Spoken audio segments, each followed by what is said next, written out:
Hello বন্ধুরা, আমরা চোখে যা দেখি তার সবকিছু কিন্তু সত্য হয় না। আর তার উদাহরণ হিসেবে আপনি কি এমন একটা বাড়িতে থাকতে চাইবেন যার বাইরেরটা কিছুটা জরাজীর্ণ ভাঙা কুড়ে ঘরের মতো? আপনার উত্তর হবে না। তবে আপনার উত্তর তখন পরিবর্তন হবে যখন আপনি সেই বাড়ির অন্তরঙ্গে প্রবেশ করে দেখবেন, যেখানে এই ব্যক্তি তার সাধারণ একটা বাড়িকে এমনভাবে পরিবর্তন করেছে যা আমার আপনার অনেকেরই কাছে তার ড্রিম হাউস।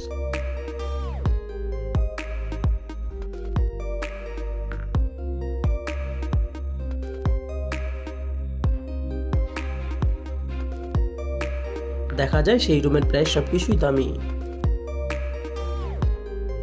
এটাই হয়তো সেই বাড়ি যেটা আয়রন ম্যানের জন্য তৈরি করা হয়েছে। যদিও এটা মজা করে বললাম, তবে এই ব্যক্তি কিন্তু তার বাড়ির বেসমেন্টকে এমনভাবে পরিবর্তন করেছে যে এটাই হয়তো আয়রন ম্যানের অন্যতম একটা বাড়ি।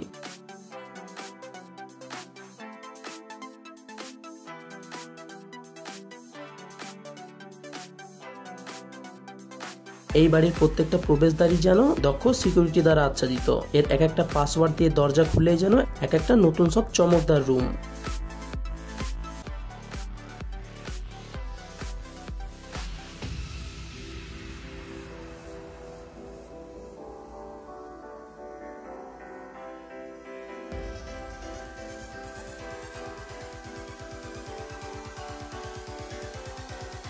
হংকং মানে আকাশচুম্বী অট্টালিকা, আর সেখানে একজনের জন্য থাকার জায়গা খুঁজে পাওয়ার জন্য অনেক কঠিন একটা ব্যাপার। আর এই সমস্যাটা বেশিরভাগই বড় শহরে দেখা মেলে। তবে এক আর্কিটেক্ট এই সমস্যার বেশ এক চমৎকার সমাধান খুঁজে পেয়েছে। নালার বিশাল পাইপগুলিকে কাজে লাগিয়ে খুব সুন্দর একটা বাড়ি বানিয়ে ফেলেছে। বাড়িটিতে শোয়ার জায়গা, ব্রেকফাস্ট করার জায়গা, এমনকি এসিও রয়েছে। মূলত কংক্রিটের বড় বড় পাইপগুলিকে কাজে লাগিয়ে এগুলি বানানো হয়েছে।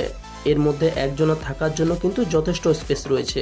তাই যেখানে বিল্ডিং বানানো সম্ভব না, সেখানে এই পাইপ দিয়ে একটা বাড়ি বানিয়ে খুব স্বাচ্ছন্দ্যে থাকা যায়।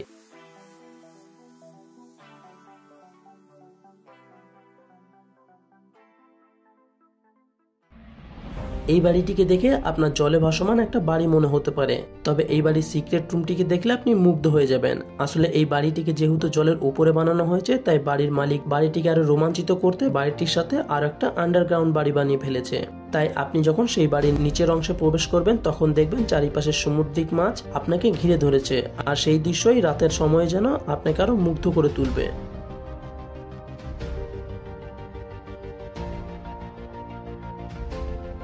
এই বাড়িটিকে দেখলে মনে হবে বাড়িটি হয়তো কেউ এডিট করে এমন চ্যাপ্টা করে দিয়েছে। তবে এটা কোনো এডিট নয়, বরং সত্যি সত্যি এই বাড়িটা ফ্রান্সে অবস্থিত।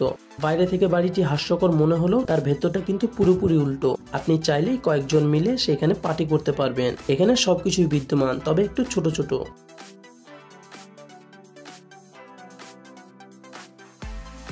বাড়ির ভেতরে বসে থাকতে থাকতে হঠাৎ যদি আপনার স্নান করার ইচ্ছা জাগে, তাহলে এই বাড়িটি আপনার জন্য। দেখুন মাত্র কিছু সময়ে কিভাবে একটি সুইমিং পুল তৈরি হয়ে গেল। হয়তো বাড়ির মালিক জায়গা বাঁচাতে এমন একটা আইডিয়া খুঁজে বের করেছে, যেটা রিমোট কন্ট্রোলের সাথে বাড়ির ফ্লোরে লুকিয়ে থাকে।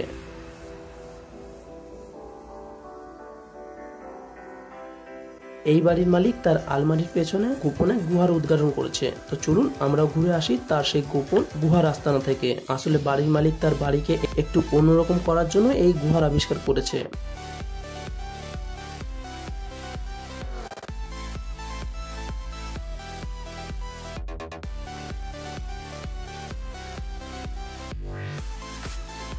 আর ফ্রেশ বাতাসের জন্য বানিয়ে ফেলেছে খোলা আকাশের নিচে এক অন্যতম দরজা।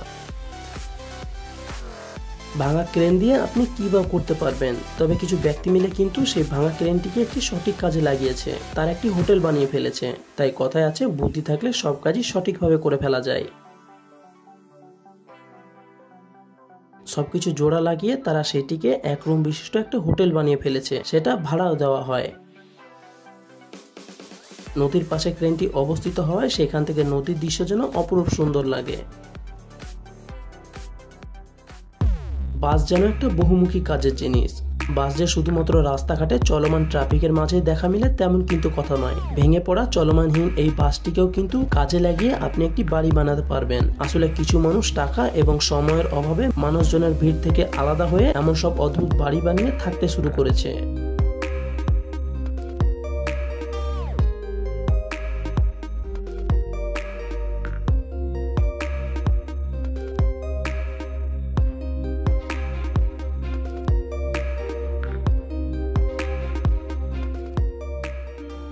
এটা দাবি করে বলতে পারি এমন একটা বাড়িতে বসবাস করলে আপনি আর কি বা চাইবেন। এই বাড়ির প্রত্যেকটা দেওয়াল আর ছাদ পুরোটাই বিশাল আকারের স্ক্রিন দিয়ে তৈরি। আপনি চাইলে যে কোনো ভিডিও এই স্ক্রিনে চালু করে দিতে পারবেন আর তখন মনে হবে আপনি যেন সেই সবকিছুর মাঝে বসে আছেন।